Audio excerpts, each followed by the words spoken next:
What's up, everyone? Welcome to the Existential Stoic podcast. Quick fix 45, being more forgiving. Sometimes you just have to forgive, and sometimes you have to be more forgiving. So, today's short little You do. episode, we're each going to share with you 3 quick tips for how to be more forgiving. I'm Randy. That's my buddy Danny. What's up, Danny? What's up, Randy? All right. So, to begin with, uh, Cool. have you ever had a difficult time forgiving someone? Yeah, I have. And it's funny because I think I've gone through this several times in my past, especially, but it just sucks too, being angry at somebody. I think a lot of times too, I think it's when you're really struggling with it, you just need to face up to reality and make a change sometimes. Make a change in your life. I think that's a big part of it. Because I think it usually has to do with us, not really necessarily the world. And I think that's a big factor of it because it sucks. It just makes things miserable. Yeah, definitely. There's like one person that I've been actively forgiving for kind of years at this point. And it's still not completely resolved, but it's something that, you Yeah, know, it's definitely added a little bit of friction in both of our lives. So, it's just one of those things that get to work on, get to practice. So, yeah, that being there you said, go. having a lot of practice in the area, we're each going to share 3 quick tips. I'll go We first. do. Yeah. So All my right. first one is forgive 7 times 77. So I think this comes from Jesus. He said that, but before him, it was like the rule was try and forgive someone 7 times, and if they don't accept your forgiveness at that point, you're relinquished of the idea. Like you don't have to do it anymore. But he said no, forgive 7 times Yeah. 77, which is like 400 and some times, a lot of times to do it. But it's a good idea. And this is like Yeah. one thing that I've personally been working on because, like the first time I tried to forgive, there was more stuff. And then after that, there was more stuff and more stuff. And like each time that I work on forgiving, it opens it up a little bit. But I realized that like, okay, here's a goal. Do it 500 times. Cool. At the end of 500 times, if there's still stuff, then wow, whatever. But it's still much better than quitting after 7 times. So I think that's Yeah. that's a good one. What I like about that too is it really emphasizes too the idea that the relationship's more valuable than the thing that's causing the friction or the issue. Not always, but usually. And it really asks you also to take a look at yourself and just keep practicing it because a lot of times we just need to do things over and over to change our perspective. It's hard, you know? Mm-hmm. I like that one. Goes well with my first one too, I think. Because my first one is pretend you are the other person. I find this really helpful. Like journaling, is a good way to do this without but you can kind of adopt their perspective. Why they do that thing? What might have been going on in their life?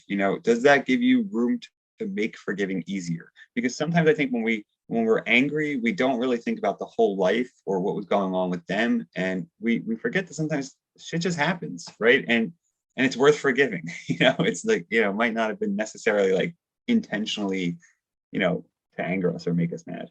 Yeah, I really like this suggestion of yours because this was something that actually helped me out quite a bit. Because when I journaled and I tried to look at it from their perspective, I saw my own involvement in it. And so it Yeah, kind of yeah, opened up my eyes to how I was responsible for this. And that was a lot more like as soon as I saw that I was responsible for this, it was like, okay, now I can forgive quite a bit more. yeah, because you see your involvement, right? You see that it's never just really one person usually. Hmm. Yeah. So my second one is do it for yourself. So like a lot of people, I feel like they get stuck. They're like, I tried forgiving this person, but I went to them and they wouldn't accept my forgiveness. Like, what am I supposed to do if they don't accept my forgiveness? And it's like you're not trying to get their forgiveness. Like No. forgiving them is for you.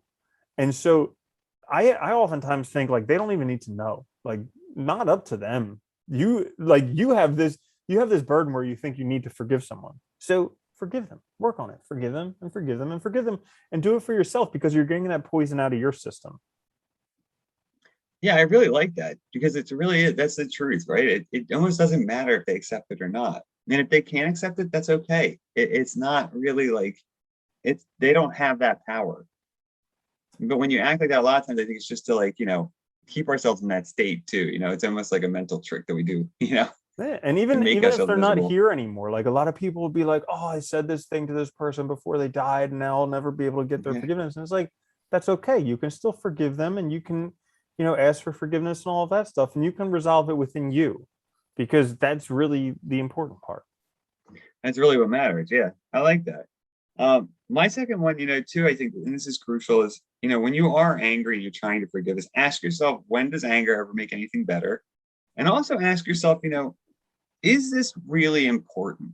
Whatever the issue is, because I found this a lot with myself. It's like a lot of times, and like you said, I think a lot of times it has to do more with us and our involvement. And we end up focusing on things outside to kind of take our minds away from our own involvement. And when you really ask, like, is this important, or when does anger make anything better? You kind of get to the heart of like, is this really an issue worth being angry about? Does it really make sense not to forgive them? Yeah, I love that one. I remember like the week that you taught me about, does anger actually make anything better? Because like the next day I was furious, and then I remembered that saying of yours in my head, and I just started cracking up because I was like, this clearly isn't making anything better at It all. doesn't help. It makes it hard to think. You can't, it's like it's ridiculous. Yep. Yeah. Yeah, so that's good. My last one is think of one good characteristic of the person. So, like, oftentimes we have these sticking points where we're like, I can't forgive them because they're like this demon incarnate, and you're an angel. They're a demon incarnate. Yeah, You of can't course. forgive them. You're doing this for the goodness of humanity. You have to hold a grudge for the goodness of humanity. So, like, this is kind of Forever. yeah, I know, right? This is like to kind of ease that stickiness, is just think of one good characteristic of the person. They have a nice smile. They one time said something nice to you. They one time held open the door for an old person.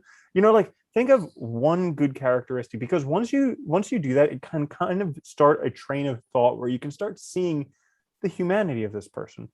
They may have terrible characteristics about them, but they may also have some good characteristics. And so it kind of eases it stops making them a devil, and it's like, they're human.